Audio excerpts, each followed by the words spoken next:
Hello students, welcome to my channel Phoenix chemistry academy. मेरा नाम है सुमित हिरानी और आज हम स्टडी करने वाले हैं केमिकल रिएक्शंस एंड इक्वेशंस का last topic, that is redox reactions and effects of oxidation reaction in everyday life. ठीक है, तो ये जो हमारा वीडियो है, this is video number 9 of our chapter chemical reactions and equations. तो स्टार्ट करते हैं हम आज का हमारा topic, that is redox reactions. Okay, तो स्टूडेंट्स, रेडॉक्स रिएक्शंस को ऑक्सीडेशन रिडक्शन रिएक्शन भी कहा जाता है। Oxidation reduction reactions. ठीक है, तो रेडॉक्स रिएक्शन को ऑक्सीडेशन रिडक्शन रिएक्शन क्यों कहा जाता है? वो इसीलिए क्योंकि जो एक रेडॉक्स रिएक्शन रहती है, उस रेडॉक्स रिएक्शन में साइमल्टेनियसली ऑक्सीडेशन रिएक्शन भी होती है और रिडक्शन रिएक्शन भी होती है। तो इस पर से जो रेडॉक्स रिएक्शंस है उसकी डेफिनेशन बनती है, those reactions in which simultaneously oxidation and reduction reaction take place are called as redox reactions. ठीक है, यहां पे मैं डेफिनेशन लिख लेता हूं, those reactions in which oxidation and reduction reaction takes place simultaneously मतलब एक साथ, at the same time, simultaneously are called as redox reactions। ठीक है, जो रिएक्शंस में या जिन रिएक्शंस में ऑक्सीडेशन और रिडक्शन रिएक्शन एक साथ होती है उनको कहा जाता है रेडॉक्स रिएक्शंस। ठीक है, अब ये जो वर्ड है रेडॉक्स, ये redox it has came from these two words only. ये जो नाम है ये इन दोनों वर्ड से ही आया है। अगर मैं यहां पे लिखता हूं रेडॉक्स, तो this is actually made up of two different words, that is red and ox. ठीक है, रेड एंड ऑक्स। रेड, ये जो वर्ड है ये आया है रिडक्शन से, this is red from reduction, और ऑक्स, ये जो वर्ड आया है वो है ऑक्सीडेशन से, दैट इज ऑक्स, ऑक्सीडेशन का ऑक्स। ठीक है, तो रिडक्शन का रेड और ऑक्सीडेशन का ऑक्स जब हम कंबाइन करते हैं तो it forms redox। okay, so those reactions in which oxidation and reduction reaction take place simultaneously are called as redox reactions। उनको हम redox reaction जो है वो बोलते हैं। ठीक है, अब नेक्स्ट ये है कि ये जो हमने टर्म्स लिखी है ऑक्सीडेशन और रिडक्शन, इसका क्या मीनिंग हुआ? ठीक है, what is mean bye oxidation and reduction reaction? तो यहां पे मैं सबसे पहले लिख लेता हूं ऑक्सीडेशन रिएक्शन। अब स्टूडेंट्स, ऑक्सीडेशन रिएक्शन का जब हम मीनिंग पढ़ते हैं या उसकी डेफिनेशन जब हम पढ़ते हैं तो उसकी कोई एक पर्टिकुलर सिंगल डेफिनेशन नहीं है। ऑक्सीडेशन रिएक्शन की 3 से 4 डेफिनेशंस है। ओके, और जब हम हायर क्लासेस में पढ़ जाते हैं तो ये जो उनकी रिएक्शन उसकी जो डेफिनेशन है वो और ज्यादा होते जाती है। तो we'll study about oxidation reaction up to R level only. तो ऑक्सीडेशन रिएक्शन का मतलब क्या होता है? The reaction in which oxygen is added to any substance is called as oxidation reaction. ठीक है, जब किसी रिएक्शन में किसी एक पर्टिकुलर सब्सटेंस को ऑक्सीजन जब ऐड होता है तो उसको कहा जाता है ऑक्सीडेशन रिएक्शन. दूसरी डेफिनेशन है the reaction in which the hydrogen element is removed from a substance is called as oxidation reaction. Okay, the reaction in which the hydrogen element is removed from a substance is called as oxidation reaction. या फिर हम उसको ये भी बोल सकते हैं the reaction in which there is removal of hydrogen from a substance is called as oxidation reaction. Similarly ऊपर में हम बोल सकते हैं the reaction in which there is addition of oxygen to a substance is called as oxidation reaction. ठीक है. Next, number 3. The reaction in which the removal of electrons takes place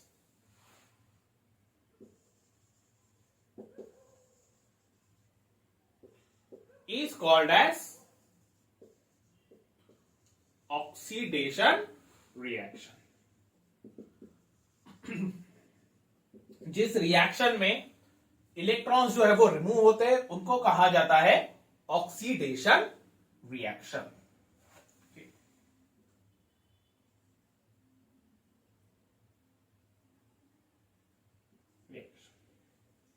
okay,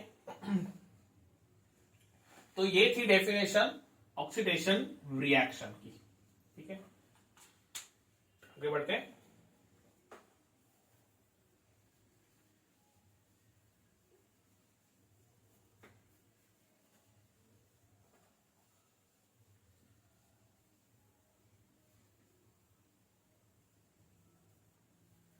next जो है वो है reduction reaction.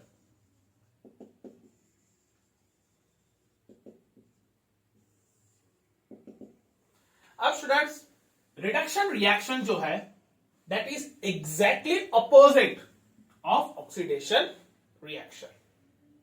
मतलब कि जब भी हम ऑक्सीडेशन और रिडक्शन रिएक्शन के बारे में पढ़ते हैं ना तो हमेशा एक साथ रहती है और वो एक दूसरे के एग्जैक्टली अपोजिट रहती है. तो जो भी चीजें ऑक्सीडेशन रिएक्शन में होती है उसकी एग्जैक्टली अपोजिट चीजें जो है वो रिडक्शन रिएक्शन में होती है. सो जैसे हमने यहां पे देखा the reaction in which oxygen is added to any substance is called oxidation reaction. तो यहां पर हम लिखेंगे the reaction in which oxygen is removed from any substance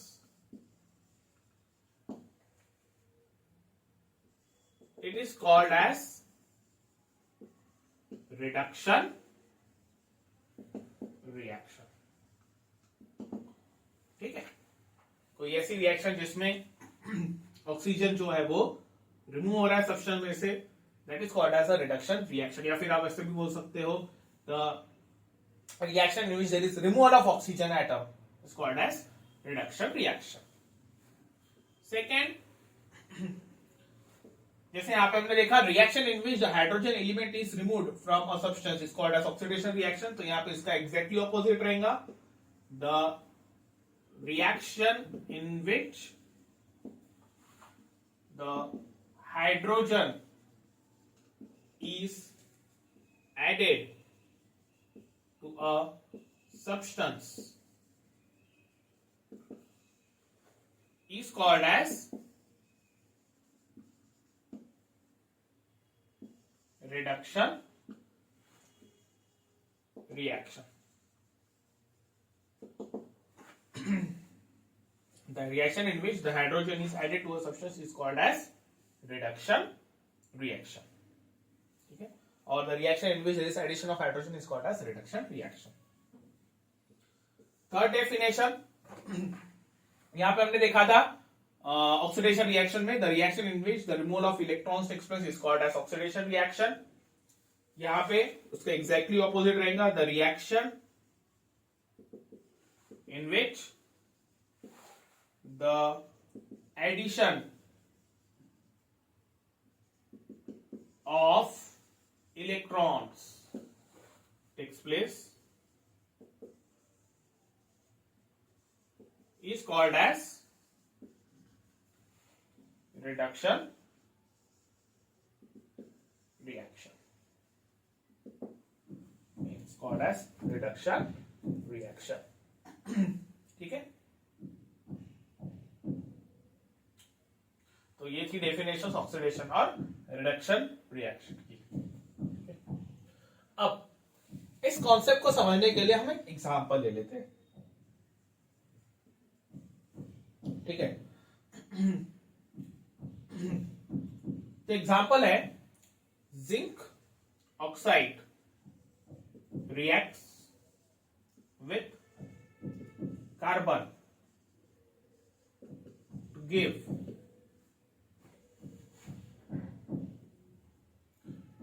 carbon monoxide and zinc. Zinc reacts with carbon to give carbon monoxide and zinc. Okay, zinc oxide solid जब वो react करता है carbon solid के साथ तो वो बनाता है वहां पे जिंक सॉलिड और कार्बन मोनोऑक्साइड गैस। ठीक है, अब ये जो रिएक्शन है this is a redox reaction, ये एक रेडॉक्स रिएक्शन है।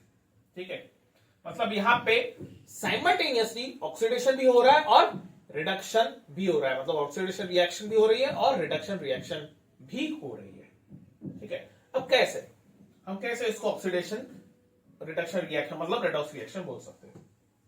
अब जो हमारे रिएक्टर्स है, जो सब्सटेंसेस हमने इनिशियली लिए है, वो है एक जिंक ऑक्साइड और दूसरा है कार्बन। तो जब जिंक ऑक्साइड कार्बन के साथ रिएक्ट कर रहा है तो उस वक्त carbon is taking away oxygen, carbon is reacting with oxygen to form carbon monoxide. मतलब कि उस पर्टिकुलर कार्बन एलिमेंट में ऑक्सीजन जो है वो ऐड हो रहा है। ओके, और बन रहा है वहां पे कार्बन मोनोऑक्साइड। वेयरएज जो जिंक ऑक्साइड है, जिंक ऑक्साइड में से ऑक्सीजन जो है वो बाहर निकल रहा है। ओके, वो जो है रिमूव हो रहा है वहां से। इसका मतलब रिमूवल ऑफ ऑक्सीजन, और रिमूवल ऑफ ऑक्सीजन को कहा जाता है, this is the reaction in which oxygen is removed is called as reduction reaction. So this is the definition of reduction reaction and ये वो डेफिनेशन यहाँ पे अप्लाई हो रही है। जिंक ऑक्साइड में से ऑक्सीजन जो है वो बाहर निकल रहा है, मतलब इसका जो है हो रहा है रिडक्शन। कार्बन जो है वो उसको ऑक्सीजन ऐड हो रहा है और वो कार्बन मोनोऑक्साइड फॉर्म हो रहा है वहां पे, तो उसका मतलब ये हो गया कि जो कार्बन है उसका हो रहा है वहां पे ऑक्सीडेशन। ठीक है, तो ये हम बोल सकते हैं कि साइमल्टेनियसली वहां पर ऑक्सीडेशन भी हो रहा है और रिडक्शन भी हो रहा है, ऑक्सीडेशन रिएक्शन दोनों हो रही है। So this will be called as a redox reaction. ठीक है, कार्बन का ऑक्सीडेशन हो रहा है, वेयर एज जो जिंक ऑक्साइड है उसका रिडक्शन हो रहा है। ठीक है, तो ये जो पहली डेफिनेशन है वो वहां पे अप्लाई हो रही है. You can write any of this definition. ठीक है, कोई भी डेफिनेशन आप जब लिखोगे ऑक्सीडेशन रिडक्शन रिएक्शन की, तो that will be correct, that will be considered correct. Okay,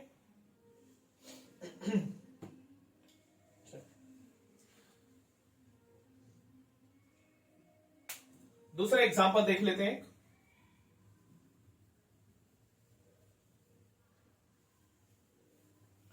next example है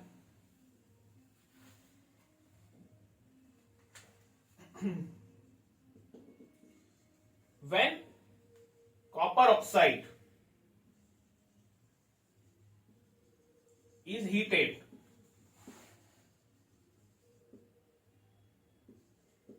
in presence of hydrogen, it forms copper and water.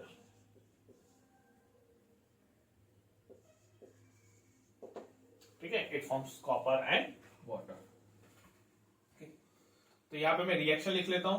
Copper oxide solid, वो रिएक्ट कर रहा है हाइड्रोजन गैस के साथ, और जब हम उसको हीट करेंगे, so at that time it will give copper and water. ठीक है, copper oxide reacting with hydrogen, उसको जब हम हीट करते हैं तो it forms copper and water, that is H2O. ठीक है, अब यहां पर देखा जाए तो कॉपर ऑक्साइड है. जब कॉपर ऑक्साइड हाइड्रोजन के साथ रिएक्ट कर रहा है तो hydrogen is taking away oxygen from copper oxide. ठीक है, हाइड्रोजन जो है वो ऑक्सीजन को वहां से खींच रहा है, वो उसके साथ जाके रिएक्ट कर रहा है और वो वाटर फॉर्म कर रहा है. वेयरएज कॉपर ऑक्साइड जो है वो ऑक्सीजन लूज कर रहा है. ठीक है, तो since copper oxide is losing oxygen, वहां से ऑक्सीजन जो है वो रिमूव हो रहा है, so will call it as a reduction reaction और reduction process. Copper oxide is actually undergoing reduction process. Okay, whereas hydrogen जो है वो ऑक्सीजन गेन कर रहा है, तो हम बोलेंगे कि उसका ऑक्सीडेशन हो रहा है. Hydrogen is undergoing an oxidation process. H2O oxygen के साथ रिएक्ट करके वहां पे वाटर बना रहा है, so it is undergoing an oxidation process forming H2O. ठीक है, तो यहाँ पे जो कॉपर ऑक्साइड है उसका रिडक्शन हो रहा है, वाटर हाइड्रोजन जो है उसका ऑक्सीडेशन हो रहा है. साइमल्टेनियसली वहां पे रिडक्शन और ऑक्सीडेशन रिएक्शन हो रही है, so this will be the redox reaction. इसको हम रेडॉक्स रिएक्शन जो है वो बोलेंगे. ठीक है,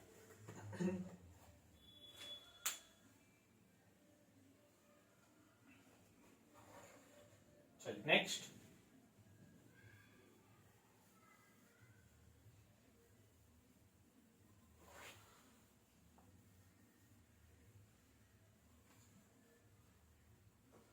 उसके बाद तीसरा जो एग्जाम्पल है वो है manganese oxide reacting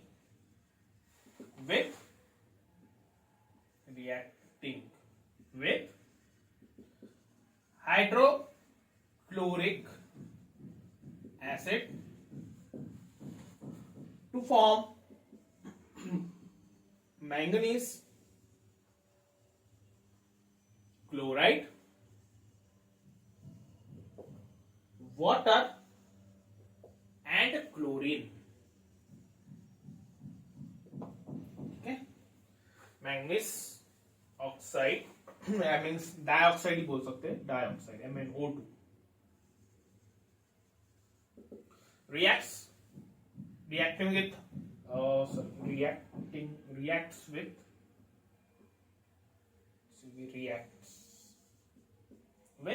hydrochloric acid to form manganese chloride, water and chlorine.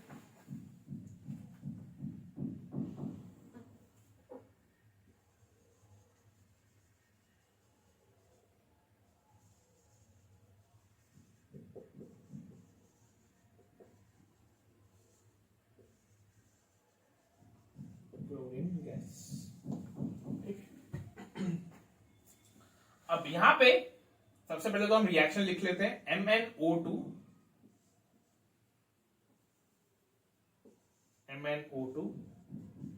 it is reacting with HCl hydrochloric acid to give manganese chloride, that is MnCl2 plus water plus chlorine gas। ठीक है, manganese oxide HCl के साथ react करके MnCl2 manganese chloride water और Cl2 gas जो है वो form कर रहा है। ठीक है, रिएक्शन जो है वो बैलेंस नहीं है तो उसको हम बैलेंस कर देंगे। पहले तो यहाँ पे 2 ऑक्सीजन है, यहाँ पर 1 ही है तो 2 से मल्टीप्लाई। यहाँ पर 2 2s are 4, 4 हाइड्रोजन हो गए, यहाँ पे 1 ही है तो 4 से मल्टीप्लाई करते हैं। ठीक है, क्लोरीन यहाँ पर 4, यहाँ पे 2 और ये 2, 4 हो गए। मैंगनीज यहाँ पर 1 और यहाँ पे 1। ठीक है, तो रिएक्शन जो है वो बैलेंस हो गई। ठीक है, तो अब यहां पे क्या हो रहा है, MnO2 जो है कन्वर्ट हो रहा है MnCl2 में, मतलब कि MnO2 से ऑक्सीजन जो है वो बाहर निकल रहा है, रिमूवल ऑफ ऑक्सीजन। तो जब रिमूवल ऑफ ऑक्सीजन होता है तो इसका मतलब that is the reduction process. ठीक है, तो यहां पे इसका हो रहा है रिडक्शन।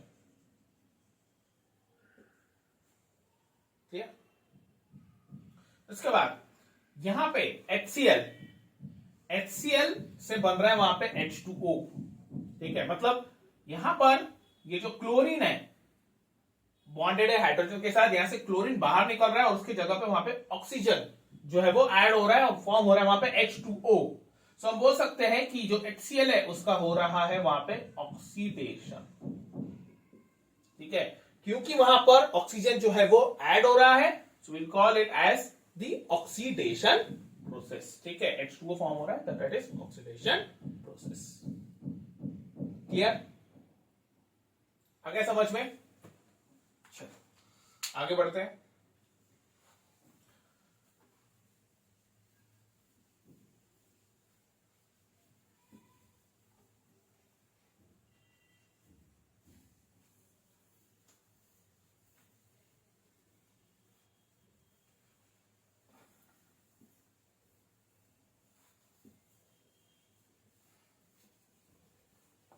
नेक्स्ट हमारा टॉपिक है ऑक्सीडाइजिंग एंड रिड्यूसिंग एजेंट्स।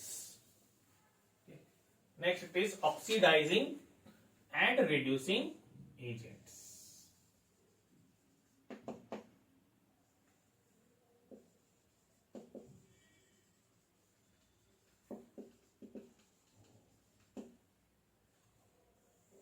अब स्टूडेंट्स इस कॉन्सेप्ट को समझने के लिए सबसे पहले तो मैं वो 3 एग्जांपल जो अभी हमने स्टडी किए वो मैं लिख लेता हूं। सबसे पहला एग्जांपल था zinc oxide plus carbon, it gives zinc plus carbon monoxide. दूसरा एग्जांपल वो था copper oxide plus hydrogen, it gives copper plus water. और तीसरा एग्जांपल जो हमने लिया था manganese dioxide plus 4HCl, it gives manganese chloride plus H2O plus Cl2। ठीक है, MnO2 यहाँ पे twice O, 4H and 4Cl and this Cl। ठीक है, नाउ अब इस रिएक्शन के ऊपर हम कॉन्सेंट्रेट कर रहे हैं। इस रिएक्शन में हमने ये देखा कि जो जिंक ऑक्साइड है वो कन्वर्ट हो रहा है जिंक में और कार्बन जो है वो कन्वर्ट हो रहा है कार्बन मोनोऑक्साइड में। मतलब जिंक ऑक्साइड जो है इसका हुआ है रिडक्शन और इसका हुआ है ऑक्सीडेशन। ठीक है, अब इस पे आते हैं, जिंक ऑक्साइड का रिडक्शन हुआ है, किसके वजह से हुआ? कार्बन की वजह से। ठीक है, क्योंकि यहां पे कार्बन प्रेजेंट था तो कार्बन ने क्या किया, ऑक्सीजन, जिंक ऑक्साइड का ऑक्सीजन ले लिया और वो कार्बन मोनोऑक्साइड में कन्वर्ट हो गया। मतलब कार्बन के वजह से जिंक ऑक्साइड का रिडक्शन हुआ है। ठीक है, तो ऐसे सब्सटेंसेस जिनके वजह से रिडक्शन होता है उनको कहा जाता है रिड्यूसिंग एजेंट्स। ओके, ऐसे सब्सटेंसेस जिनके वजह से रिडक्शन होता है या फिर जो रिडक्शन करवाते हैं, they are called as the reducing agents. ठीक है, अब यहां पे आते हैं, जिंक ऑक्साइड कार्बन के साथ रिएक्ट करके जिंक कार्बन मोनोऑक्साइड बना रहा है। ऑक्सीजन जो है वो कार्बन को जाके अटैच हो गया। मतलब हम ऐसा बोल सकते हैं कि जिंक ऑक्साइड के वजह से कार्बन को ऑक्सीजन मिला और कार्बन का ऑक्सीडेशन हुआ, कन्वर्ट हो गया वो CO में।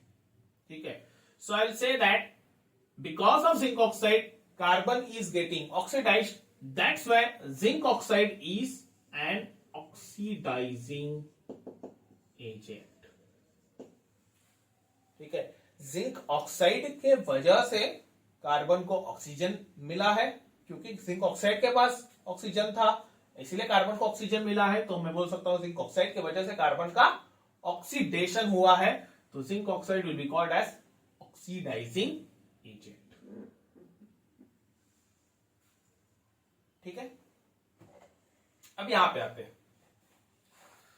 कॉपर ऑक्साइड हाइड्रोजन के साथ रिएक्ट करके वाटर बना रहा है। मतलब कॉपर ऑक्साइड के वजह से हाइड्रोजन को ऑक्सीजन मिला और हाइड्रोजन का हुआ है ऑक्सीडेशन। ठीक है, इसका हुआ है ऑक्सीडेशन।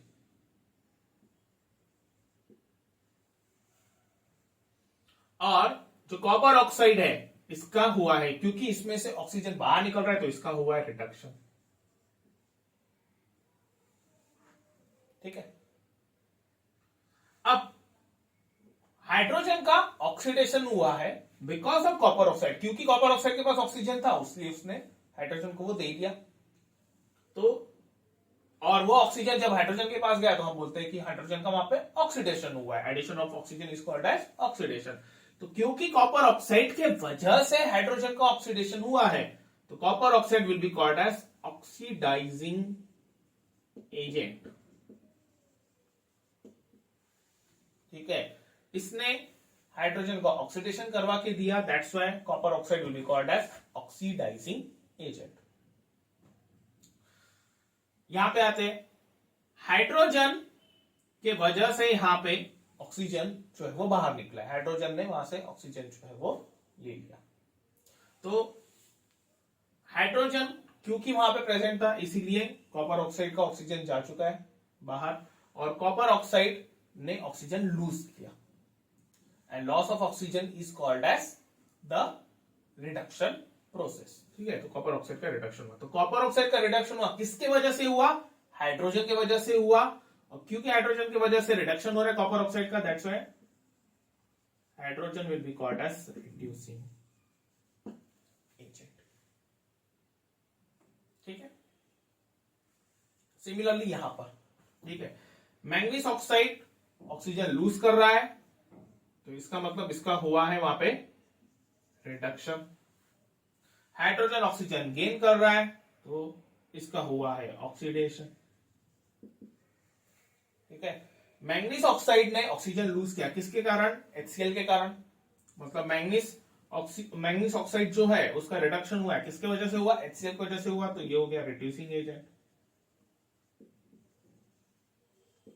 ठीक है, इसने इसका रिडक्शन करवाया इसलिए रिड्यूसिंग एजेंट।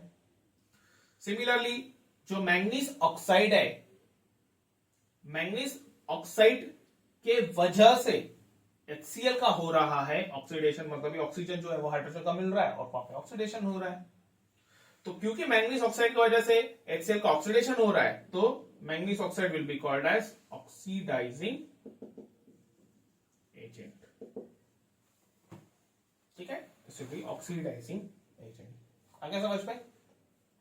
ठीक है।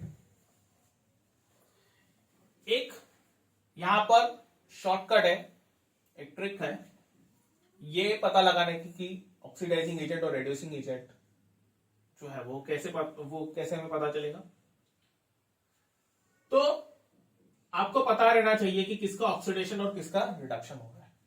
जिसका रिडक्शन होता है वो रहता है ऑक्सीडाइजिंग एजेंट, जिसका रिडक्शन होता है वो रहता है ऑक्सीडाइजिंग एजेंट, और जिसका ऑक्सीडेशन होता है वो रहता है रिड्यूसिंग एजेंट। ठीक है, जिसका ऑक्सीडेशन होता है वो रहता है जिसका ऑक्सीडेशन होता है वो रहता है रिड्यूसिंग एजेंट। ठीक है, देखिए यहां पर भी वैसे ही हुआ है, रिडक्शन हुआ है कॉपर ऑक्साइड का तो वो है ऑक्सीडाइजिंग एजेंट, और ऑक्सीडेशन हुआ है हाइड्रोजन का तो ये है रिड्यूसिंग एजेंट। मैंगनीज डाइऑक्साइड या मैंगनीज ऑक्साइड जो है उसका रिडक्शन हो रहा है तो वो है oxidizing agent. HCl hydrochloric acid का वहां पे ऑक्सीडेशन हुआ है तो ये है रिड्यूसिंग एजेंट। ठीक है,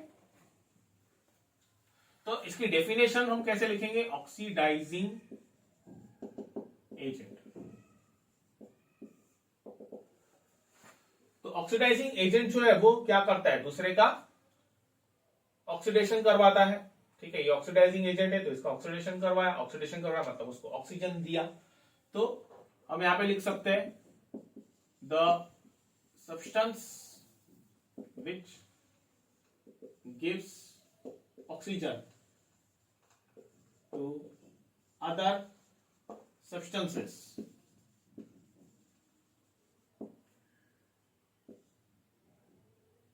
is called an oxidizing agent। ठीक है, एक ऐसा सब्सटेंस जो दूसरे को ऑक्सीजन देगा मतलब दूसरे को ऑक्सीडेशन करवाएगा। ठीक है, that is called as oxidizing agent. ठीक है, इसको आप ये भी लिख सकते हो, the substance which oxidizes other substances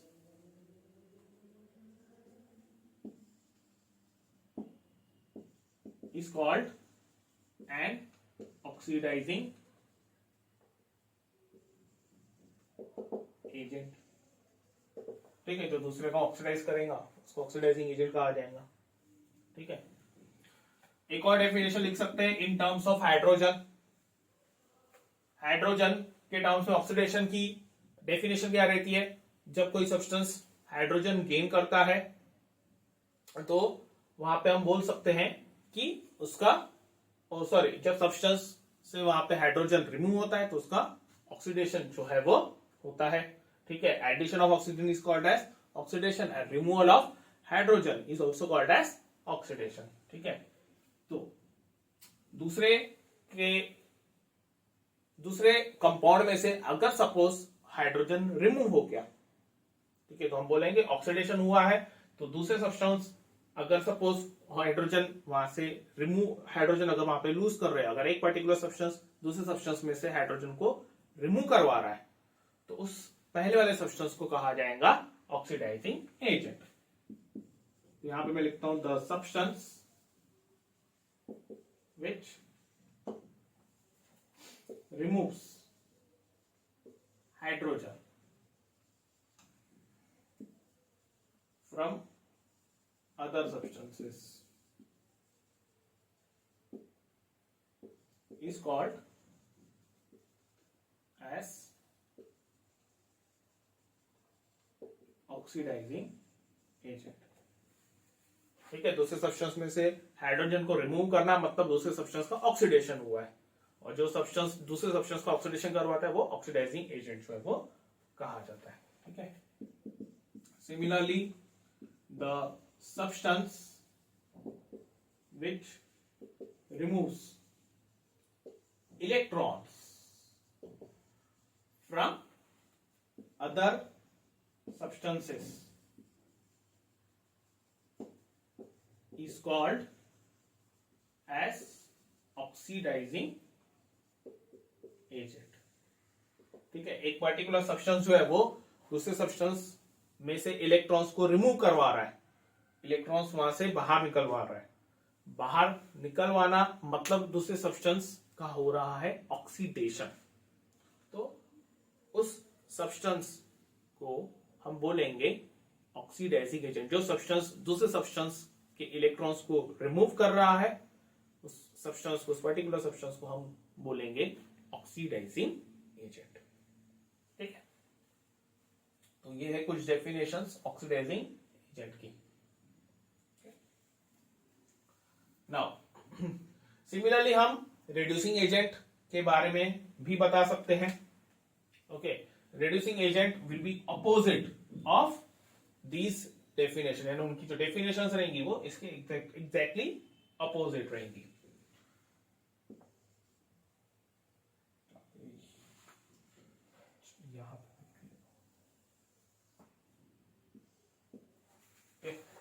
reducing agent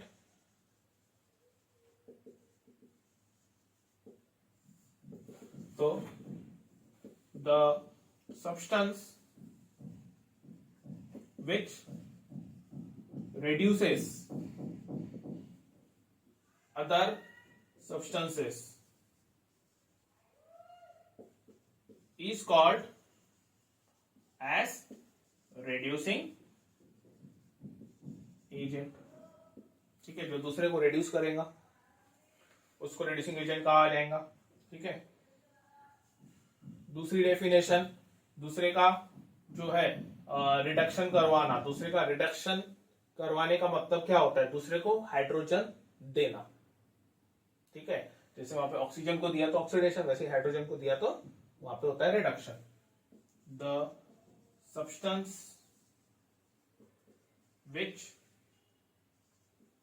gives hydrogen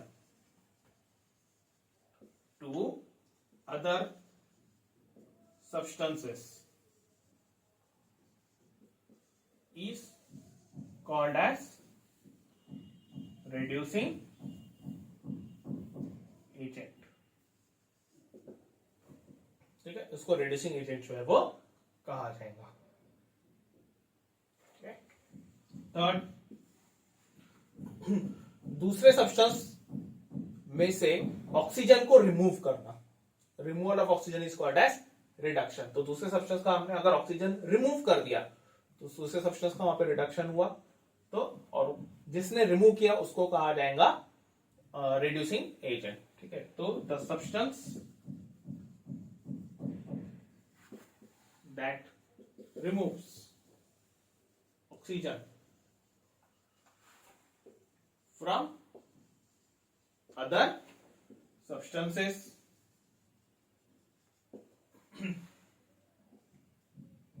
is called as reducing agent। ठीक है, the substance which removes oxygen from other substances is called as reducing agent।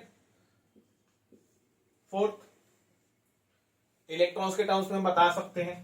ठीक है, जब किसी को वहां पे इलेक्ट्रॉन्स दिए जाते हैं तो इसका मतलब उस पर्टिकुलर सब्सटेंस का रिडक्शन हुआ है, जो इलेक्ट्रॉन गेन करता है उसका रिडक्शन होता है। ओके, तो जब कोई सब्सटेंस दूसरे सब्सटेंस को इलेक्ट्रॉन्स देता है, मतलब दूसरे का रिडक्शन करवाता है, तो उस सब्सटेंस को कहा जाता है reducing agent. The substance that gives electron to other substances is called as reducing agent। ठीक है, the substance that gives electron और electrons बोल सकते हैं हम to other substances is called as reducing agent. उसको रिड्यूसिंग एजेंट जो है वो कहा जाएगा। ठीक है, so this was the concept of oxidizing and reducing agent. Note कर लीजिए।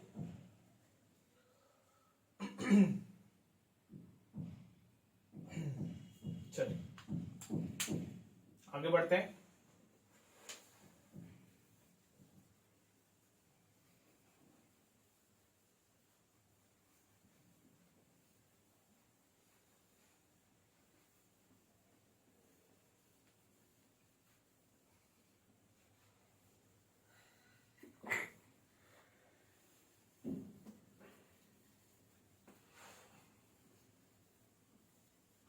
नेक्स्ट हमारा टॉपिक है effects of oxidation reaction in everyday life.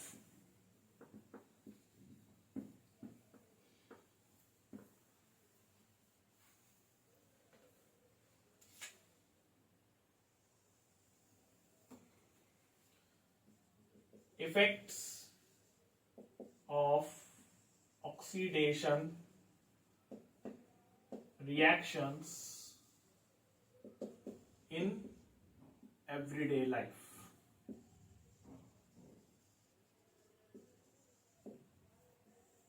Okay. अब हमने ऑक्सीडेशन रिएक्शन के बारे में पढ़ा कि रिएक्शन विद ऑक्सीजन और addition of oxygen is called as oxidation reaction. और जनरली ऑक्सीडेशन तब होगा जब ऑक्सीजन के साथ रिएक्शन होंगी या फिर ऐसे सब्सटेंस के साथ वहां पर रिएक्शन होंगी जो ऑक्सीजन देता हो। ओके, सो जो ऑक्सीडेशन रिएक्शंस है हमारी एवरीडे लाइफ में बहुत सारी ऑक्सीडेशन रिएक्शंस जो है वो होती है, जिसमें से हम दो ऑक्सीडेशन रिएक्शंस के बारे में स्टडी करेंगे। एक है कोरोजन और दूसरा है rancidity.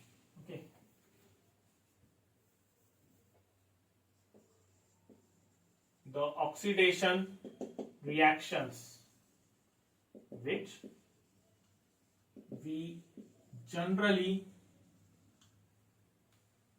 see in everyday life are, एक है कोरोजन और दूसरा है रैंसिडिटी। ठीक है, कोरोजन और रैंसिडिटी। कोरोजन एक ऐसी प्रोसेस है जिसमें जो मेटल्स है उनका ऑक्सीडेशन होता है और वो कन्वर्ट हो जाते हैं किसी दूसरे सब्सटेंस में या किसी दूसरे फॉर्म में। उस दूसरे सब्सटेंस को, उस दूसरे फॉर्म को जनरली कहा जाता है मेटल ऑक्साइड्स। ठीक है, जनरली जो मेटल्स है वो ऑक्सीजन के साथ रिएक्ट करके मेटल ऑक्साइड्स में वहां पे कन्वर्ट हो जाते हैं। और रैंसिडिटी मतलब कि जब ऑयल्स और फैट्स, मतलब जो फूड रहता है जो हम खाना खाते हैं, जो जनरली जिसमें ऑयल्स और फैट्स जो है वो प्रेजेंट रहते हैं, तो वो जो ऑयल्स और फैट्स है जब ऑक्सीजन के साथ, ऑक्सीजन इन द एयर के साथ रिएक्ट करते हैं तो वहां पे वो ऑक्सीडाइज हो जाते हैं। वो फूड जो है वो ऑक्सीडाइज हो जाता है और वो कन्वर्ट हो जाता है किसी दूसरे फॉर्म में, किसी दूसरी चीज में वो कन्वर्ट हो जाता है। So that is called as the rancidity process. उसको रैंसिडिटी प्रोसेस जो है वो कहा जाए। जनरली जब फूड का ऑक्सीडेशन होता है, जब फैट्स और ऑयल्स जो है वो ऑक्सीजन के साथ रिएक्ट करते हैं और जब वहां पे रिएक्शन होती है तो एक नया सब्सटेंस जो है फॉर्म होता है जिसका जो स्मेल रहता है और जो टेस्ट रहता है वो बहुत ज्यादा अनप्लेजेंट रहता है। उस कंडीशन को कहा जाता है रैंसिडिटी कंडीशन। ओके, और फूड को कहा जाता है रैंसिड फूड। तो that is what the rancidity process is, that is the food is getting oxidized to form some unpleasant substances which has unpleasant smell and the taste। ठीक है, तो ये दो प्रोसेसेस हम देखने वाले हैं, कोरोजन और रैंसिडिटी, और हम इन दोनों को लेकर बहुत ज्यादा डिटेल में जो है वो देखने वाले हैं। First of all we will study about each process and then we will also see उसके मेथड्स ऑफ प्रिवेंशन जो है वो क्या है। ठीक है, सो स्टार्ट करते हैं। पहली प्रोसेस है कोरोजन।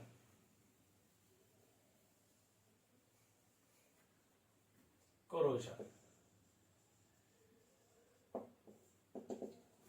अब देखिए स्टूडेंट्स, आपने नहीं क्या लोहे को जंग लगते हुए जो है वो देखा होगा, मतलब कि एक जंग लगा हुआ जो लोहा है वो आपने देखा होगा।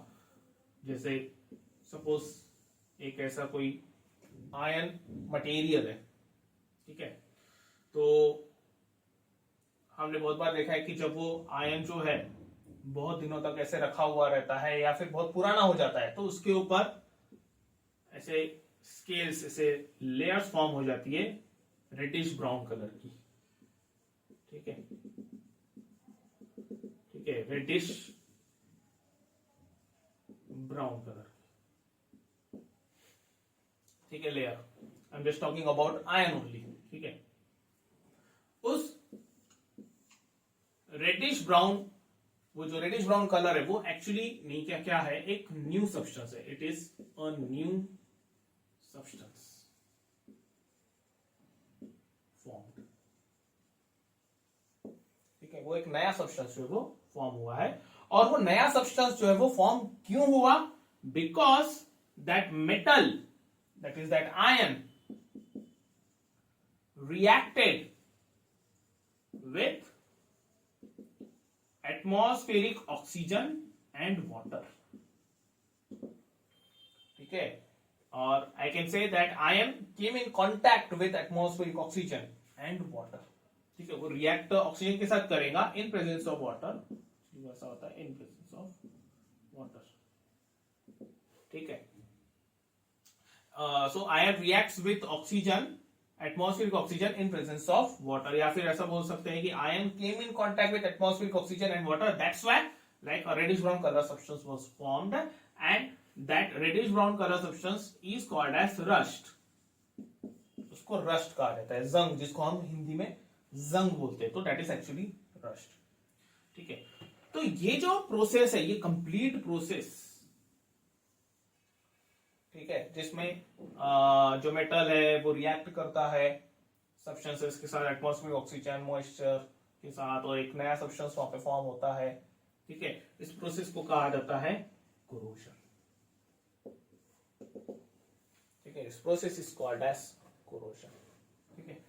तो इसको हम डिफाइन कैसे करेंगे? What will be the definition of corrosion?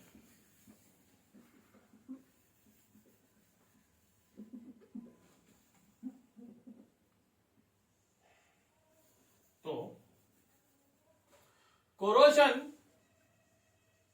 is defined as the gradual eating up of the metals in presence of atmospheric oxygen and water, or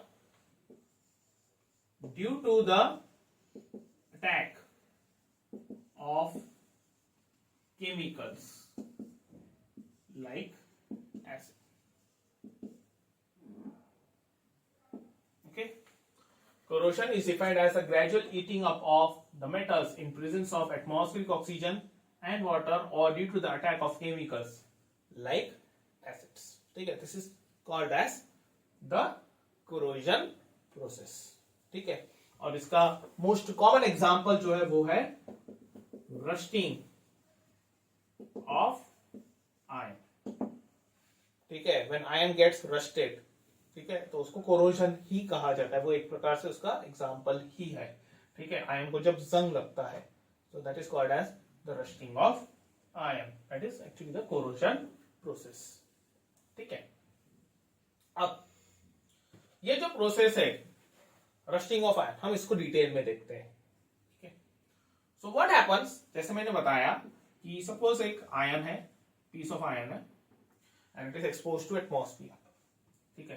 तो कुछ दिनों के बाद वहां पे नहीं, क्या, इस तरीके से रेडिश ब्राउन फ्लैकी सब्सटेंस, ठीक है, reddish brown porous, soft porous substances जो वहां पे फॉर्म हो जाता है, ठीक है।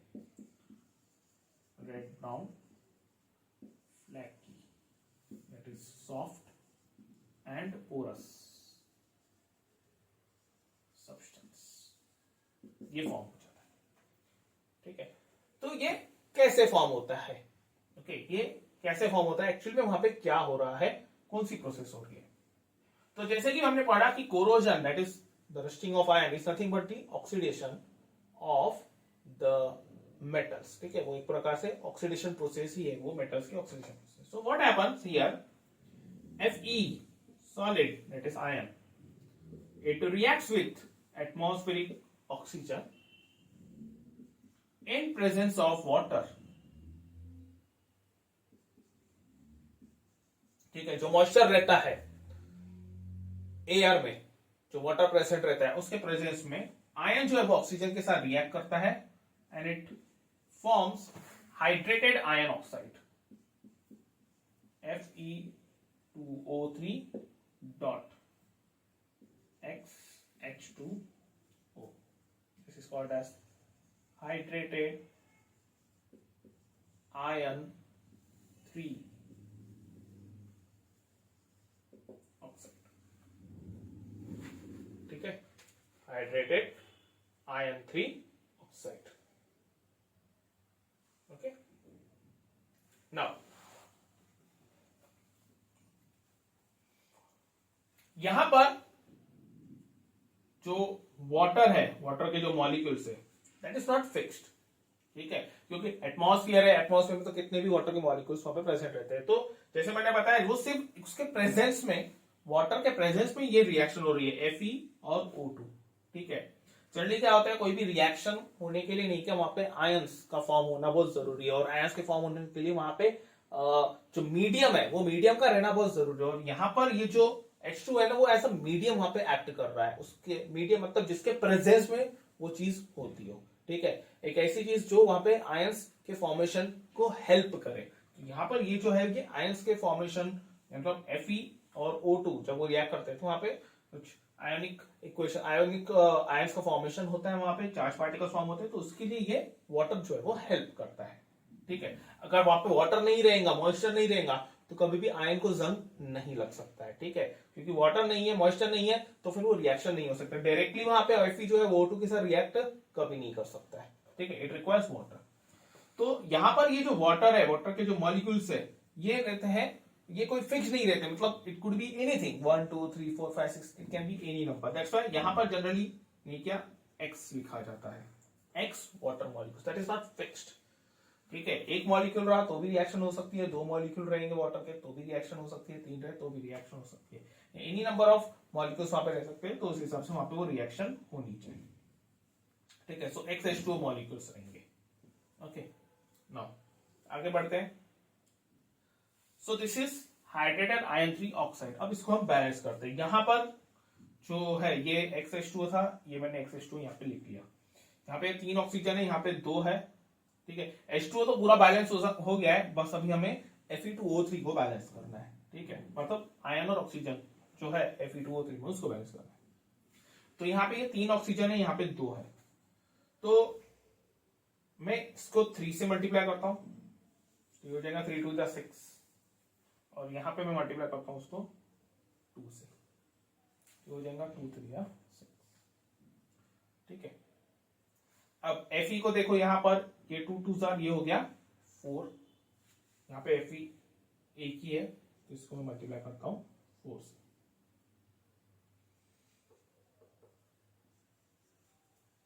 ठीक है। आगे बढ़ते हैं। अब यहां पर ये जो ट्वाइस है, ये ट्वाइस एक्चुअली मल्टीप्लाई होगा इस पूरे मॉलिक्यूल को, Fe2O3.XH2O।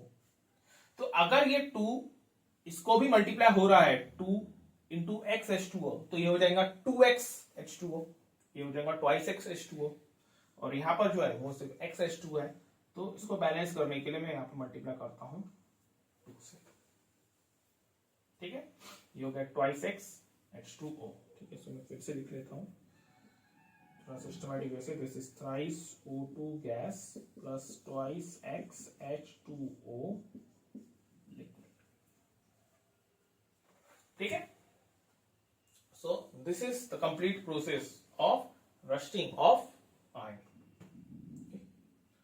ये जो प्रोसेस रहती है बहुत स्लोली होती है, ठीक है, it is gradual eating up of metals. Gradual eating up of metals का मतलब ये होता है कि वो धीरे धीरे जो है वहां से थोड़ा थोड़ा मेटल जो है वो वहां से निकलते जा रहा है, वो रिएक्ट होते जा रहा है और वहां से वो रिमूव होते जा रहा है, ठीक है।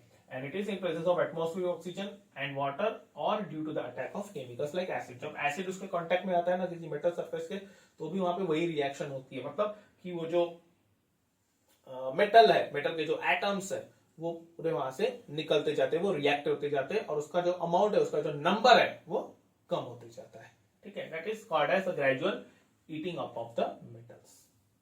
ठीक है ना। Next it is the methods to prevent rusting of iron. ठीक है, इस particular process rusting of iron को प्रिवेंट करने के कौन से मेथड्स हैं। ठीक है, to prevent rusting of iron. ठीक है, तो पहला जो सबसे सिंपल मेथड है वो है पेंटिंग। ठीक है, अब सबसे पहले तो हम इस चीज को थोड़ा और देख लेते हैं कि यहां पे ये रस्टिंग प्रोसेस हो रही है, हमारा एम है रस्टिंग को रोकना। ठीक है, रस्टिंग ऑफ आयन को रोकना। रस्टिंग ऑफ आयन मतलब कि हम आयन की जो रिएक्शन है ऑक्सीजन के साथ इन प्रेजेंस ऑफ वाटर, हम उसको अवॉइड करना चाहते हैं। ठीक है, मतलब हम उसको नहीं होने देना चाहते, तब जाके रस्टिंग की प्रोसेस जो है वो रुकेंगी। ठीक है, तो हमें सिर्फ यही सोचना है कि किस तरीके से हम जो है वो ऑक्सीजन को रोक सकते हैं आयन के कांटेक्ट में आने से, या फिर वाटर को रोक सकते हैं आयन के कांटेक्ट में आने से। तो एक जो पहली चीज है वो है पेंटिंग। ठीक है, सपोज कि मैंने एक आयन पीस लिया, ठीक है, और उसको मैंने पेंट कर दिया। ठीक है, अब ये पेंट जो रहता है ना वो रहता है इमल्शन। ठीक है, वो रहता है इमल्शन, 9th स्टैंडर्ड में आपने पढ़ा होगा। ठीक है, इमल्शन दो प्रकार के रहते हैं, एक रहता है ऑयल इन वाटर और दूसरा रहता है वाटर इन ऑयल। ठीक है, इसका मतलब यह हो गया कि इमल्शन में वहां पे ऑयल प्रेजेंट रहता ही है, तो जब हम पेंट लगाते हैं मतलब वो इमल्शन हम लगा रहे हैं तो कहीं ना कहीं वहां पे ऑयल की जो लेयर है, ऑयल की जो परत है वो वहां पे फॉर्म हो जाती है। ठीक है, और ऑयल एक बार अगर आयन के ऊपर आ गया तो इट इज ऑब्वियस ऑयल जो है वो वाटर को इस पर्टिकुलर आयन पीस के कांटेक्ट में आने नहीं देगा, क्योंकि ऑयल और वाटर जो है वो कभी कंबाइन होते ही नहीं है, वो कभी मिक्सअप होते ही नहीं है। तो अगर सपोज ये आयन पीस है और यहां पर मैंने अगर पेंटिंग कर दी, इस तरीके से मैंने उसको कवर कर लिया,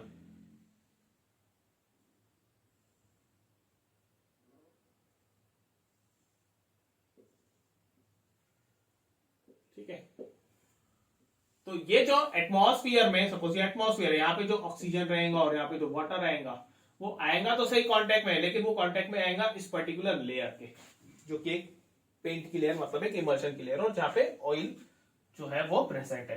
तो वो कभी जो वाटर है वो कभी ऑयल के साथ मिक्सअप होगा ही नहीं, जिस वजह से ये जो अंदर में आयन है उसको प्रोटेक्शन मिलेंगी। ठीक है, मतलब वो पेंट के वजह से नहीं, क्या आयन को रस्ट नहीं लगेगा, उसको जंग नहीं लगेगा। ठीक है, दूसरा है ऑयलिंग और ग्रीजिंग। ठीक है, सेम चीज हो गई जिसे हमने पेड़ में देखा। सपोज ये एक आयन का पीस है, आयन मेटल है, और उसको हमने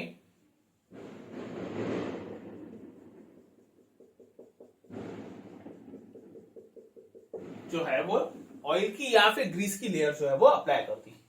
तो जैसे ही हम ऑयल की या ग्रीस की लेयर अप्लाई कर लेंगे उसके ऊपर, तो इट इज ऑब्वियस कि भाई जो वाटर, जो मॉइस्चर प्रेजेंट है एटमॉस्फेयर में, वो आयन के डायरेक्ट कांटेक्ट में नहीं आएगा, और क्योंकि वो आयन के डायरेक्ट कांटेक्ट में, मॉइस्चर जो है वो आयन के डायरेक्ट कांटेक्ट में नहीं आ रहा, इसलिए वो रिएक्शन जो है वो नहीं हो सकती, मतलब वो आयन की जो है वो ऑक्सीजन के साथ रिएक्शन नहीं हो सकती है, वो प्रोसेस, रस्टिंग ऑफ प्रोसेस या कोरोजन जो प्रोसेस है वो वहां पे स्टॉप हो जाएंगी।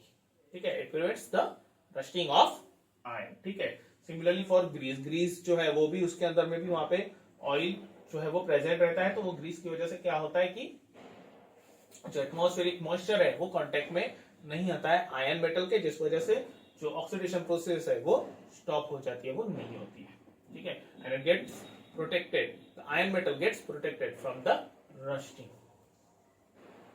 तीसरा जो प्रोसेस है to prevent the rusting of iron, that is galvanization. Galvanization. ठीक है, अब गैल्वेनाइजेशन एक ऐसी प्रोसेस है जिसमें उस मेटल, आयन मेटल के ऊपर जिंक की लेयर जो है वो अप्लाई की जाती है। ठीक है, मतलब क्या होता है कि सबसे पहले तो लिक्विड जिंक लिया जाता है, लिक्विड जिंक। ठीक है, मतलब जो जिंक है ना उसको पूरा पिघलाया जाता है।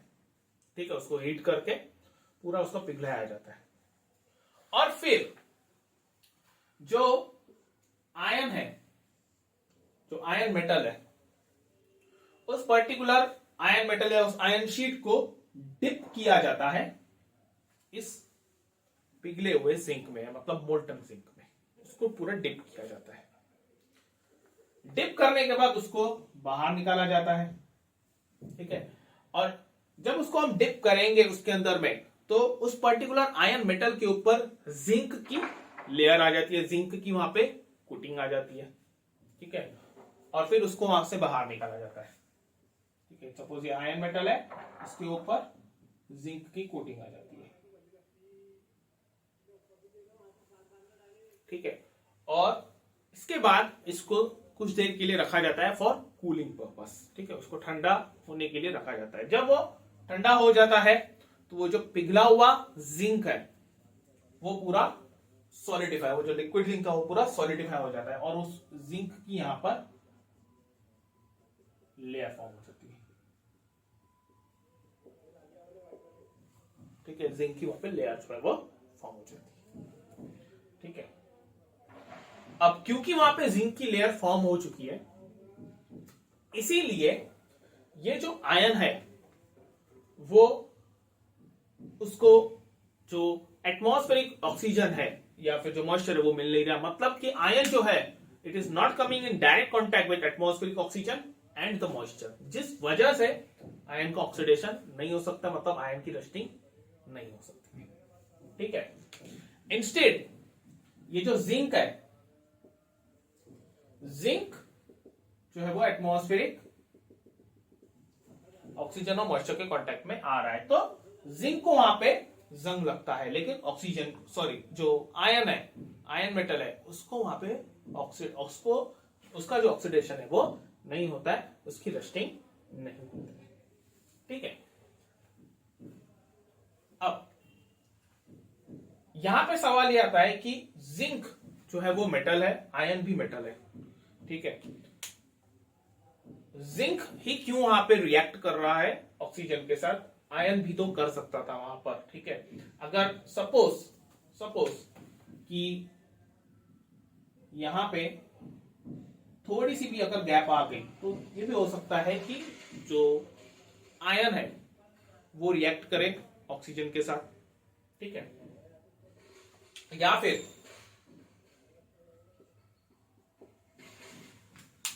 सपोज अगर पूरी तरीके से जो आयन है, आयन का सरफेस है वो पूरी तरीके से कवर्ड है जिंक के साथ, जिंक में कुछ ना कुछ पोर्स प्रेजेंट रहेंगे, उन पोर्स के थ्रू जो ऑक्सीजन है वो एंटर हो सकता है और it can come in contact with the iron metal. ठीक है, और उसके साथ अगर वो कांटेक्ट में आ गया तो वहां पर वो रिएक्ट कर लेगा। तो ऐसा भी हो सकता था, बट यहां पर जो है कंडीशन ये बनती है, zinc will react with oxygen before ion. क्यों? क्योंकि जिंक जो है वो आयन के कंपैरिजन में ज्यादा रिएक्टिव है। हमने पिछले लेक्चर में रिएक्टिविटी सीरीज पढ़ी थी, और उस रिएक्टिविटी सीरीज में आप देख लीजिए जिंक इज अबव आयन। ठीक है, तो अगर सपोज वहां पे हमने जिंक की कोटिंग कर ली, तो इस वजह से क्या होता है, ये जो जिंक है वो ऑक्सीजन के साथ, एटमॉस्फेरिक ऑक्सीजन के साथ पहले रिएक्ट करता है और वो फॉर्म करता है वहां पे जिंक ऑक्साइड। ठीक है, इट फॉर्म्स जिंक ऑक्साइड। ठीक है, अब ये जो जिंक ऑक्साइड है यहां पे वो फॉर्म हो गया। ठीक है, जिंक ऑक्साइड की लेयर जो है वो फॉर्म हो जाती है। ठीक है, अब ये जो जिंक ऑक्साइड की लेयर है ये फर्दर प्रोटेक्शन देती है आयन मेटल को, क्योंकि एक बार वहां पे अगर जिंक ऑक्साइड की लेयर फॉर्म हो गई तो वो जो जिंक ऑक्साइड कि नीचे वाला जो कंप्लीट लेयर रहेगा, ये जैसे फॉर एग्जांपल यहाँ पे जिंक ऑक्साइड की लेयर बन गई, जो आउटर मोस्ट जो एकदम ऊपर एटमॉस्फेयर में जो जिंक के एटम्स रहेंगे वो पहले रिएक्ट करेंगे एटमॉस्फेरिक ऑक्सीजन के साथ, और फिर वहां पे जो है वो जिंक ऑक्साइड की लेयर फॉर्म होती है। तो वो जिंक ऑक्साइड की लेयर फॉर्म होने के बाद उसके नीचे वाले जितने भी लेयर्स है या उसके नीचे में जितने भी एटम्स है वो फिर रिएक्ट नहीं करते, क्योंकि वो जिंक ऑक्साइड एक प्रोटेक्टिव लेयर जो है वो फॉर्म कर लेती है वहां पर। ठीक है, तो दैट वो एक अलग से प्रोसेस है, that is called as anodizing. ठीक है, तो यहां पर वो जिंक ऑक्साइड की जो लेयर है वो फॉर्म हो जाती है, तो जिंक ऑक्साइड की लेयर उसको फर्दर प्रोटेक्शन जो है वो देती है। तो इस वजह से जो आयन है उसको जंग नहीं रहता है, उसको एक डबल प्रोटेक्शन मिल जाती है। डबल प्रोटेक्शन इसलिए क्योंकि वहां पे जिंक मेटल है वो भी उसको प्रोटेक्ट कर रहा है, और जो जिंक ऑक्साइड है वो भी उसको प्रोटेक्ट कर रहा है। ठीक है, so this was the third process. Fourth, it is alloying. ठीक है, मतलब अगर हमने आयन का अलॉय बना लिया, जैसे फॉर एग्जांपल स्टेनलेस स्टील, तो वो अलॉय जो है ना उनको इतनी आसानी से जंग नहीं लगता है। It is actually protected completely from the corrosion process, from the rusting process. ठीक है, जैसे फॉर एग्जांपल हमने ले लिया स्टेनलेस स्टील, तो stainless still it is a mixture of iron, chromium, nickel, carbon. ठीक है, तो इतनी सारी चीजें वहां पे मिक्सअप रहती है। ठीक है, हमारे घर पे जो यूटेंसिल्स वगैरह रहते हैं ना, वो यूटेंसिल्स वगैरह जो वो स्टेनलेस स्टील के ही रहते हैं, तो उनको कभी जंग नहीं लगता। वो इसीलिए क्योंकि वो एक अलॉय है। अलॉय में क्या होता है वहां पे कि जो प्रॉपर्टीज है वो थोड़ी सी चेंज हो जाती है मेटालिक सरफेस की, तो इस वजह से नहीं, क्या जो ऑक्सीडेशन प्रोसेस है या फिर जो रस्टिंग प्रोसेस है वो उसका जो स्पीड है, उसका जो रेट है वो कम हो जाता है। ठीक है, और लास्ट है वहां पे इलेक्ट्रोप्लेटिंग प्रोसेस। इलेक्ट्रोप्लेटिंग, ठीक है, जनरली क्या होता है कि ये जो आयन है, आयन के ऊपर नहीं क्या टिन या फिर क्रोमियम की कोटिंग की जाती है। ठीक है, टिन मेटल या फिर क्रोमियम मेटल। टिन मेटल और क्रोमियम मेटल जो है ना, they are actually resistant to corrosion. वो उनको नहीं क्या जंग इतनी आसानी से नहीं लगता है। ठीक है, they are resistant to corrosion process. तो इस पर्टिकुलर इलेक्ट्रोप्लेटिंग प्रोसेस में क्या होता है, यहां पे लिख लेता हूं,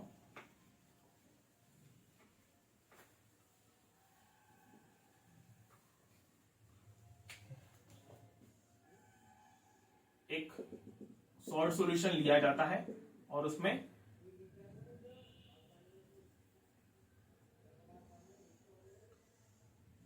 दो इलेक्ट्रोड्स लिए जाते हैं। ठीक है, जिनका एरिया ऑफ क्रॉस सेक्शन वगैरह जो है वो सेम रहता है। ठीक है, और उसको बैटरी से अटैच किया जाता है, पॉजिटिव नेगेटिव। ठीक है, पॉजिटिव टर्मिनल को अटैच किया जाता है टिन या फिर क्रोमियम, ठीक है, जिसकी हमें कोटिंग करनी है, और नेगेटिव टर्मिनल पे आयन को रखा जाता है जिसके ऊपर हमें कोटिंग करनी है, जिस पर हमें कोटिंग करनी है। तो ये जब कनेक्शन पूरे हो जाते हैं वहां पे तो रिएक्शन होती है, और यहां से ये जो टिन है, ठीक है, टिन या क्रोमियम जो भी हमने लिया, ये जो है it get deposited on the ion surface. ठीक है, उस पर्टिकुलर आयन मेटल के ऊपर वो जो टिन है या फिर क्रोमियम जो भी हमने मेटल लिया उसकी कोटिंग हो जाती है। तो इस तरीके से जो हमें आयन मेटल मिलता है, we get a coating of tin और क्रोमियम, जिस वजह से ये जो आयन मेटल है it gets protection from the rusting, from the atmospheric oxygen and moisture. ठीक है, so these are the 5 methods to prevent the rusting of iron. So students, हमारा नेक्स्ट टॉपिक है rancidity. Okay, so what is mean by rancidity? अगर rancidity को हम define करें तो उसकी डेफिनेशन है the condition produced due to the aerial oxidation of fats and oils in foods which causes unpleasant taste and odor is called as rancidity. ठीक है, मतलब रैंसिडिटी मतलब क्या होता है कि जैसे फॉर एग्जाम्पल फूड है, ठीक है, जब हम घर में खाना पकाते हैं और सपोज हमने नहीं किया, वो जो खाना पकाया हुआ है हमने वो कुछ देर के लिए ऐसे ओपन एयर में रख दिया, तो हमें कुछ देर के बाद या फिर 1 या 2 दिनों के बाद जो है उस पर्टिकुलर फूड में से स्मेल जो है वो आती है. Smell in the sense that is actually an unpleasant smell. वो जो स्मेल रहती है वो अनप्लेजेंट रहती है. Okay, so that condition which is produced in that food which causes unpleasant smell and taste is called as rancidity. Okay, और ये generally उन्हीं फूड्स में होता है जो फूड्स के अंदर में वहां पे ऑयल्स और फैट्स जो है वो प्रेजेंट रहते हैं. तो यहां पे मैं डेफिनेशन लिख लेता हूं. rancidity is the condition produced due to the aerial oxidation of fats and oils in foods which makes or which gives unpleasant smell and taste is called as rancidity. ठीक है, अब इस पर्टिकुलर rancidity प्रोसेस में actual में होता क्या है, what is actually happening. क्या होता है कि सपोज कोई ऐसा फूड है, ठीक है, जो कि ऑयल में जो है वो पकाया हुआ है, ठीक है, या फिर हम ऐसा बोल सकते हैं कि किसी पर्टिकुलर फूड में वहां पे फैट्स प्रेजेंट है या फिर ऑयल जो है वो प्रेजेंट है. अब उस पर्टिकुलर फूड में वो जो ऑयल और जो फैट्स रहते हैं वो जनरली क्या करते हैं, एटमॉस्फेरिक ऑक्सीजन के साथ रिएक्ट करते हैं. ठीक है, ऑक्सीजन के साथ रिएक्ट करने के बाद दैट फूड बिकम्स रैंसिड, मतलब कि उस फूड में नए सब्सटेंसेस जो है वो फॉर्म हो जाते हैं, कुछ नई चीजें जो है वो फॉर्म हो जाती है. वो जो नया सब्सटेंस, वो जो नई चीज वहां पे फॉर्म होती है वो रहता है एक्रोलीन. ठीक है, वो रहता है एक्रोलीन. इस एक्रोलीन के वजह से जो फूड है वो रैंसिड हो जाता है, दैट फूड बिकम्स रैंसिड. और ओके, रैंसिड फूड, और इसके वजह से ही we get unpleasant smell and taste. ठीक है, ऑयल्स और फैट्स ऑक्सीजन के साथ रिएक्ट करके वहां पे एक्रोलीन फॉर्म करते हैं. उस एक्रोलीन के वजह से जो फूड है वो रैंसिड बन जाता है, मतलब कि वो जो फूड है उसमें से अनप्लेसेंट स्मेल और टेस्ट जो है वो फील होता है, वो सेंस होता है. So this is the process of rancidity, and इस प्रोसेस के वजह से जो फूड है वो वेस्ट हो जाता है. ओके, नाउ तो अब ये जो प्रोसेस है, ये रैंसिडिटी की जो प्रोसेस है, इसको हम अवॉइड कैसे कर सकते हैं, इसको हम प्रिवेंट कैसे करते हैं. जैसे अगर हम देखें तो मार्केट में बहुत सारी ऐसी चीजें रहती है जो तेल में तली हुई रहती है. ओके, नाउ वो जो चीजें रहती है, वो जो फूड पैकेट्स रहते हैं, ओके, फॉर एग्जांपल अगर मैं पोटैटो चिप्स की ही बात करूं तो जो पोटैटो चिप्स वहां पे मार्केट में मिलते हैं, तो वो जो पोटैटो चिप्स है दे एक्चुअली वो 6, 8, 9, 10 महीने, 1 साल तक के भी वहां पर बिना खराब हुए जो है वो रहते हैं. तो ऐसा क्यों, ऐसा क्या है इसके अंदर कि वहां पर जो रैंसिडिटी की प्रोसेस, हालांकि वो जो पोटैटो चिप्स है वो भी तेल में ही तले हुए रहते हैं, लेकिन फिर भी वो बहुत दिनों तक के जो है वो खराब नहीं हो, उस पर्टिकुलर पैकेट में रहने के बाद भी वो खराब नहीं होते। वेरएस अगर सपोज हम अपने डोमेस्टिक पोटैटो चिप्स की बात करें जो हम घर में बनाते हैं, अगर हमने एक पर्टिकुलर डे पे वहां पे पोटैटो चिप्स बनाई तो 2 या 3 दिनों के बाद उसमें से वहां पे स्मेल आना जो है वो शुरू हो जाती है। मतलब वो जो पोटैटो चिप्स घर में बने हुए रहते, दे बिकम रैंसिड, वो रैंसिड हो जाते हैं। तो ऐसा क्योंकि जो हमने वहां पर घर में जो हमने पोटैटो चिप्स वहां पे फॉर्म किए हैं उसमें जो है वो रैंसिडिटी फॉर्म हुई है। बट अगर मार्केट के पोटैटो चिप्स की बात करें तो उसमें वो रैंसिडिटी फॉर्म नहीं होती। तो ऐसा क्यों? Okay. So there are some methods to prevent or to retard the rancidity process. Okay. So our next topic is methods to prevent or avoid rancidity. ठीक है। सबसे पहला जो मेथड है, हाँ अब देखिए रैंसिडिटी, ये स्टार्ट करने से पहले ये जो रैंसिडिटी की प्रोसेस है इसमें हमने क्या देखा कि वो फूड जो है वो रैंसिड क्यों बनता है? क्योंकि वहां पर ये जो ऑक्सीजन है वो फैट्स और ऑयल के साथ वहां पे रिएक्ट करता है।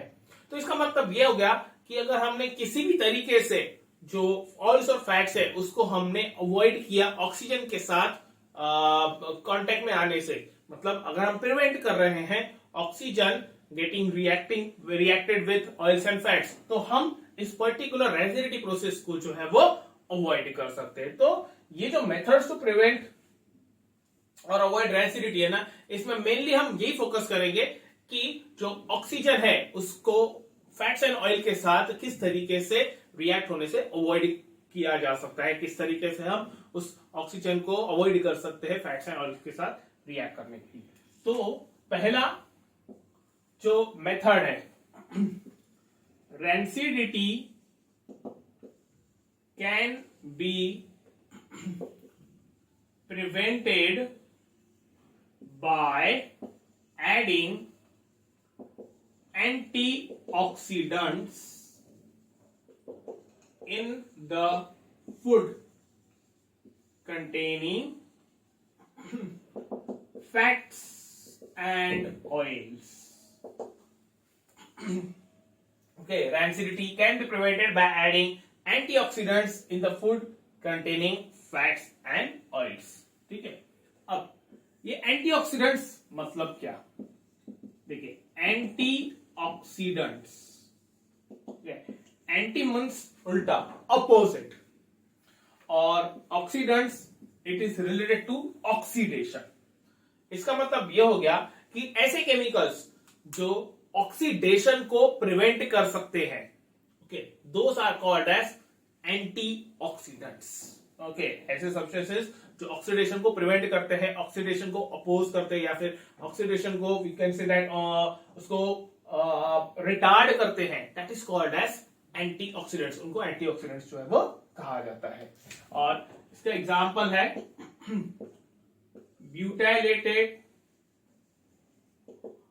हाइड्रोक्सी टोलुन BHT, और दूसरा है ब्यूटाइलेटेड हाइड्रोक्सी एनिसोल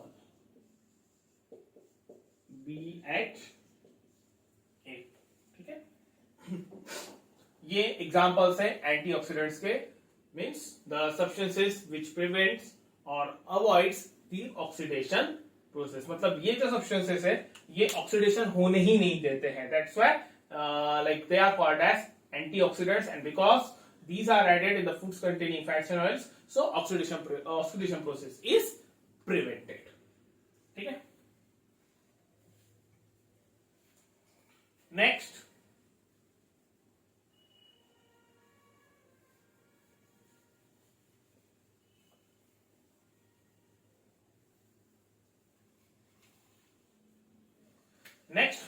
मेथड है the rancidity process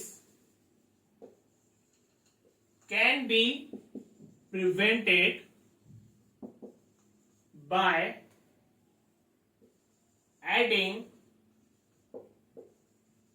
inert gas like nitrogen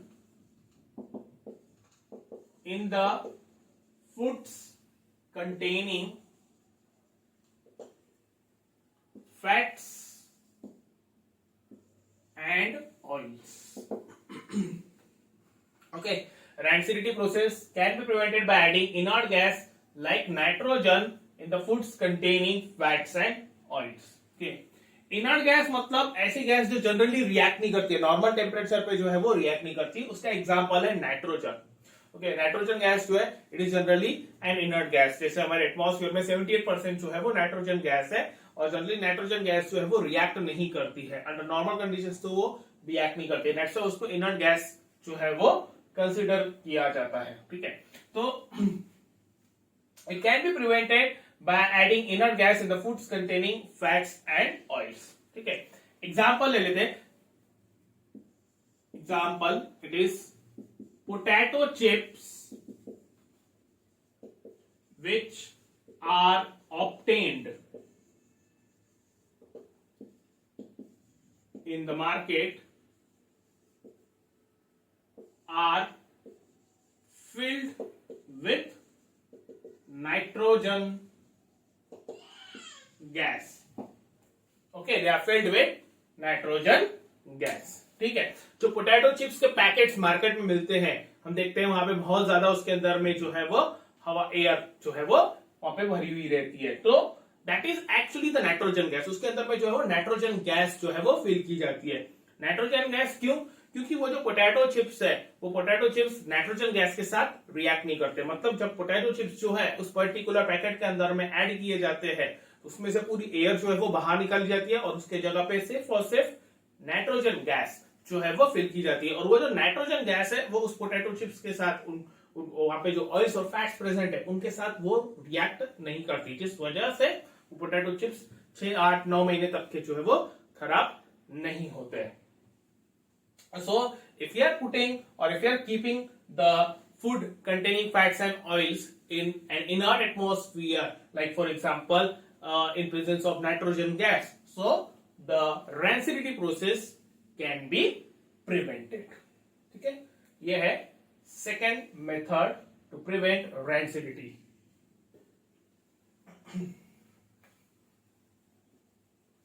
Next है by keeping the food in refrigerators. Okay.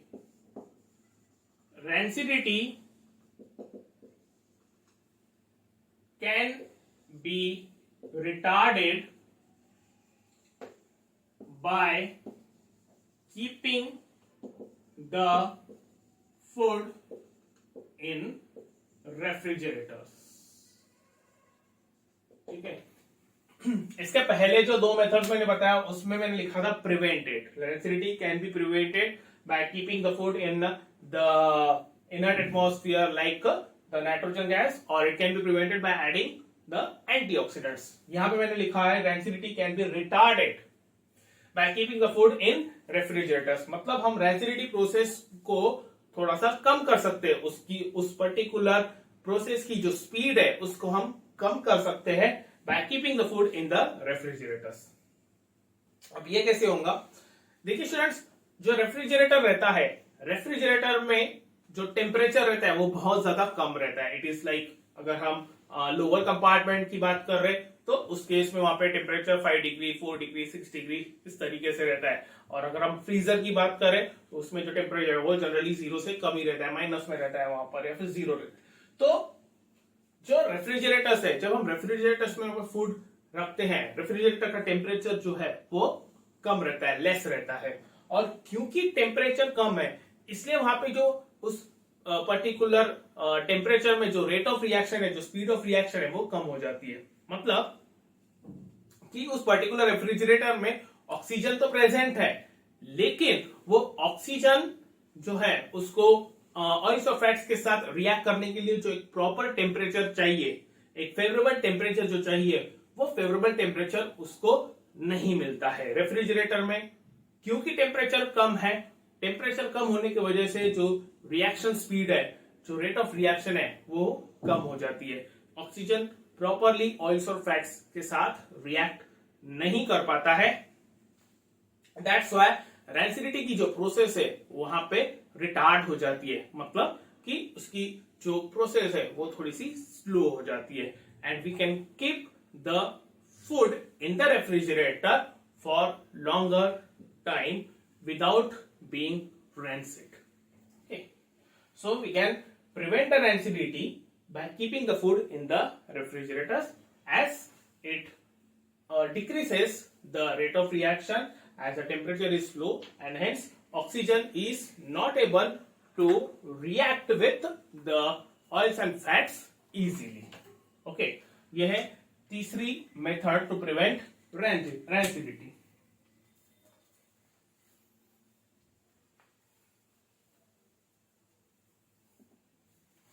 Next है fourth method to prevent rancidity or to retard rancidity. It is rancidity can be retarded by keeping the food in airtight containers. Okay. Rancidity can be retarded by keeping the food in airtight containers.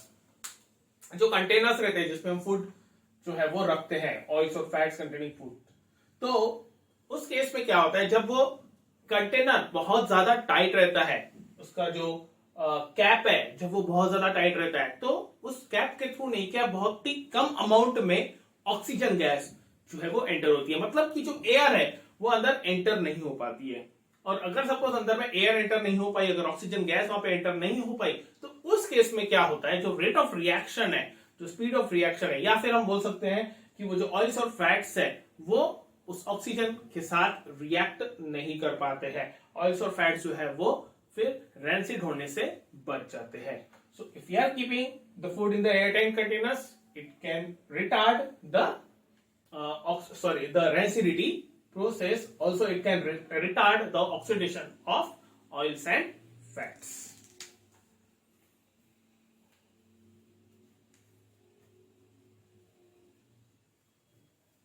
उसके बाद जो last method है, rancidity can be retarded by keeping the food away from the direct sunlight or light. Okay, rancidity can be retarded by keeping the food away from the direct sunlight or light. Again, same thing. जो light रहती है या फिर जो sunlight रहती है उसमें energy रहती है, और उस एनर्जी के वजह से जो रिएक्शन रहती है फैट्स, ऑयल्स और ऑक्सीजन के बीच में, वो बढ़ जाती है। तो अगर हमने जो फूड है उसको हमने अवे डायरेक्ट सनलाइट या फिर लाइट के कंपैरिजन में थोड़ा सा दूर रखा, अगर हमने उसको डायरेक्ट जो है लाइट और सनलाइट के कांटेक्ट में आने नहीं दिया ऑयल्स और फैट्स, तो उस केस में जो रेंसिडिटी की प्रोसेस से हम रिटार्ड कर सकते हैं, उसको हम कम कर सकते हैं। ठीक है, we can keep the food fresh, we can avoid the oxidation of oils and fats. ठीक है, so these were the methods to prevent और टू अवॉइड रेंसिडिटी प्रोसेस। यहाँ पे जो हमारा जो टॉपिक है रेंसिडिटी वो कंप्लीट होता है। So we'll continue in the next class. Thank you.